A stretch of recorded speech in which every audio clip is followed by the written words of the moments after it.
कोल्हापूर स्थानिक गुन्हे अन्वेषण शाखेनं एलसीबी, कागल आणि आष्टा पोलीस ठाणे हद्दीतील 3 घरफोडीचे गुन्हे उघडकीस आणत 32,44,519 रुपयांचा मुद्देमाल जप्त केला। यामध्ये 192.94 ग्रॅम सोन्याचे दागिने, रोख रक्कम, वाहन आणि हत्यारे हस्तगत करण्यात आली।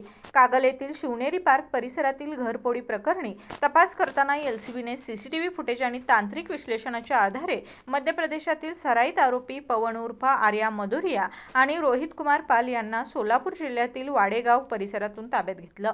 तपासात कागल पोलीस ठाण्यातील 2 तर आष्टा पोलीस ठाण्यातील 1 घरफोडीचा गुन्हा उघड झाला।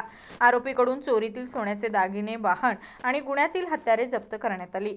ही कारवाई पोलीस अधीक्षक निलोत्पल बसू, अप्पर पोलीस अधीक्षक डॉक्टर व्ही धीरज कुमार आणि उपविभागीय पोलीस अधिकारी सुजित कुमार क्षीरसागर यांच्या मार्गदर्शनाखाली एलसीबीचे पोलीस निरीक्षक सुशांत चव्हाण, सहाय्यक पोलीस निरीक्षक सागर वाघ, पोलीस उपनिरीक्षक संतोष गळवे, जालिंदर जाधव तसेच महेश खोत, लखनसिंह पाटील, संजय कुंभार, सागर माने, महेश पाटील आदींच्या पथकानं केली।